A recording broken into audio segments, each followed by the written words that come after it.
নমস্কাৰ বন্ধুসকল, আকৌ নতুন ভিডিঅ' এটালৈ আপোনালোকক স্বাগতম। আজি মই আপোনালোকৰ মাজত এটা কথা ক'বলৈ ওলাইছোঁ। এটা সমস্যা, অসমৰ কথা নহয়, এইটো এটা বৰ বৃহৎ ডাঙৰ এটা সমস্যা ৰূপে অসমত পৰিগণিত হৈছে। এতিয়া এই পৰ্টেল চেনেলসমূহ আৰু অসমৰ সমস্যাসমূহ, মানে যিকোনো সমস্যা বুলি নহয়, পৰ্টেল চেনেলসমূহ আৰু অসমীয়া ৰাইজ বুলি কৈছোঁ মই।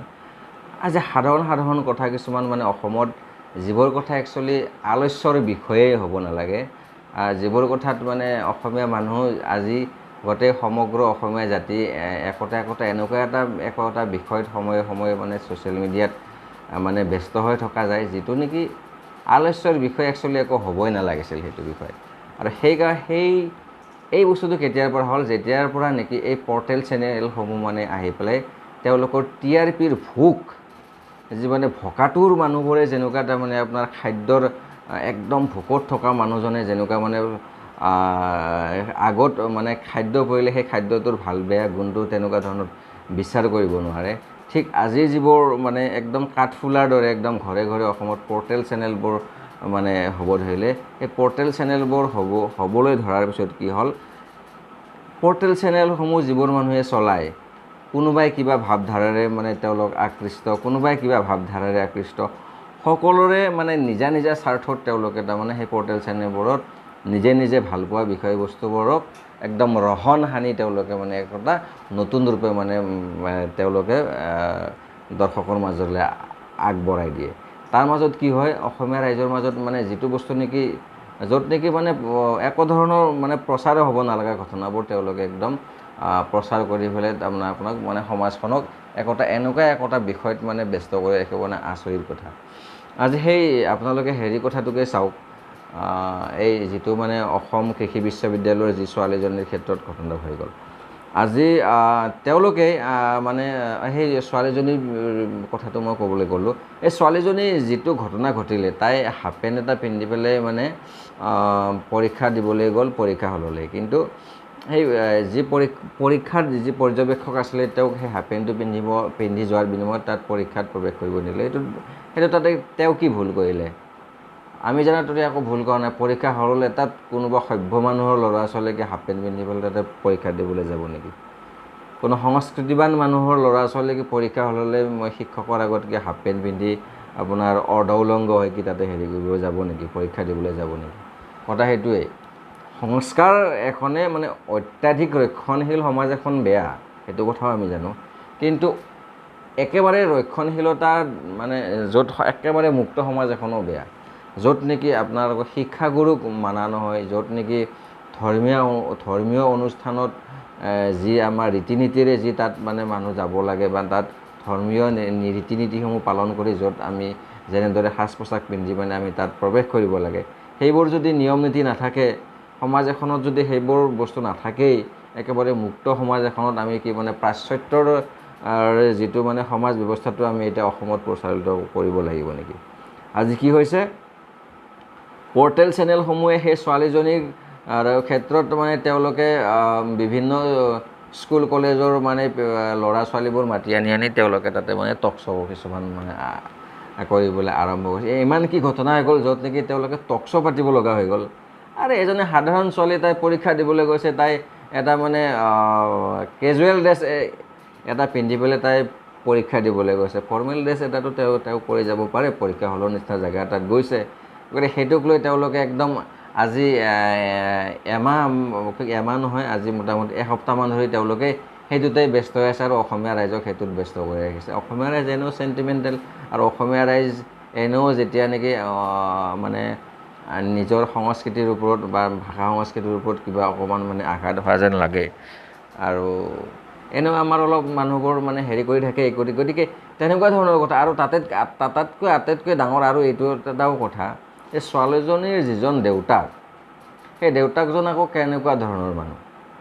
এই দেউতাকজন মই যদি ক'বলৈ হয়, আচল এই ঘটনাটোৰ কাৰণে মানে যিজন দোষী বুলি মই ক'ব বিচাৰোঁ, সেই দোষী হৈছে এই ছোৱালীজনীৰ দেউতাকজন। পৰীক্ষা হলত পৰীক্ষা দিবলৈ গ'ল ছোৱালীজনী, তাত পৰ্যবেক্ষকে ছোৱালীজনীক পৰীক্ষা দিবলৈ দিছে, তাইক পৰীক্ষা দিবলৈ তাইক মানে হাফ পেণ্টটো পিন্ধিহে যোৱাত মানে প্ৰৱেশ কৰিবলৈ বাধা দিছে, কিন্তু তাইক পৰীক্ষা দিবলৈ দিছে। গতিকে সেইটো কথা, পৰ্যবেক্ষকসকলে তাইক পৰীক্ষাৰ পৰা বিৰত কৰি ৰখা নাই। গতিকে এই যিহেতু তাইক পৰীক্ষা দিবলৈ দিছে, কেৱল হাফ পেণ্টটো পিন্ধি তাইক তাত প্ৰৱেশ কৰিবলৈ দিয়া নাই। স্কুল কৰ্তৃপক্ষই তাইক এখন কিবা বেলেগ কাপোৰ এখন গাত মেৰিয়াই পেলাই তাইক পৰীক্ষা দিবলৈ দিছে। আৰু তাৰ পৰা ওলাই আহি কি কৰিছে, এই ছোৱালীজনীৰ দেউতাকে মানে এই সাংবাদিকবোৰক মাতি দিছে। একচুৱেলি পৰ্টেল চেনেলৰ যিবোৰ মানে কাম কৰা মানুহ, তেওঁলোকক সাংবাদিক বুলি ক'ব মই নোখোজোঁ। কাৰণ এনেকুৱা ধৰণৰ মানে আজি ঘৰে ঘৰে যদি পৰ্টেল চেনেল হৈ যায়, ঘৰে ঘৰে চবেই যদি সাংবাদিক হৈ যায়, তেতিয়াহ'লে আৰু মানে মানুহৰ সমাজখনত বাচি থাকিব কি, তাৰমানে চবেই এতিয়া সাংবাদিকতাই কৰিব লাগিব নিচিনা কথা। গতিকে এইটো কথাও নহয়। কিন্তু ছোৱালীজনীৰ বাপেক হৈছে আচল মানে ছোৱালীজনীক কি উদ্দেশ্যত নিজৰ ছোৱালীজনীক এনেকুৱা ধৰণে মানে সমাজৰ আগত তেওঁ সেনেকুৱা হাফ পেণ্টটো পিন্ধি প্ৰৱেশ কৰিব নিদিয়া ঘটনাটো উপস্থাপন কৰি তেওঁ মানে কি উদ্দেশ্যত কি কৰিছে সেইটো তেওঁ জানিব, আৰু ছোৱালীজনীও জানিব সম্ভৱ, আৰু নিউজ পৰ্টেলবিলাকৰ হয়তো দুই এটাই জানিব পাৰে। কিন্তু এই কথাটোকে কৈছোঁ মই। গতিকে এইটো বিষয়ে কিবা আলোচনা কৰি থাকিবলগীয়া বিষয় নেকি? আজি এইটো কথাই সেইটো তাতেই সামৰিব লাগিছিল। তেনেকুৱা ঘটনা বহুত আগতেও ঘটি গৈছে, কিন্তু সেইবোৰতো একো মানে যিবোৰ মানে ভাল অভিভাৱক তেওঁলোকে সেইটো ভালেই পাইছে। গতিকে সেইটো সেনেকুৱা ধৰণৰ কথা। গতিকে এই মানে মই এইটোৱে ক'ব বিচাৰিছোঁ যে পৰ্টেল চেনেলসমূহ আৰু কিছুমান মানুহৰ যি তাৰমানে অত্যাধিক তেওঁলোকৰ TRPৰ ভোকতেই হওক বা অন্য কাৰণেই হওক, যেনেকৈ তেওঁলোকে বাতৰি পৰিৱেশন কৰি সমাজখনত এক মানে উত্তপ্ত পৰিস্থিতিৰ সৃষ্টি কৰি থাকে সদায়, আৰু যে মানে বিভেদকামী এটা তেওঁলোকে মানে সমাজখনত পৰিৱেশ এটা সৃষ্টি কৰি থাকে। মানে হোৱাই নহয় বাতৰি কিছুমান প্ৰকাশ কৰিব তেওঁলোকে, কৰি পেলাই তাৰমানে তাত লৈ মানে হাল্লা কিবা কিবি, এইবোৰ তাৰমানে তেওঁলোকৰ আৰু ঢেৰ কথা।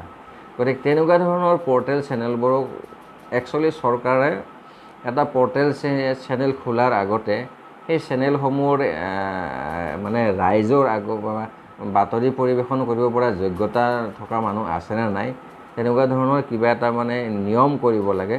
আৰু চৰকাৰৰ ফালৰ পৰাই তেওঁলোকে মানে পৰ্টেল চেনেলটো খুলিবলৈ হ'লে কিছুমান নিয়ম নীতি কৰি দিয়াটো দৰকাৰ।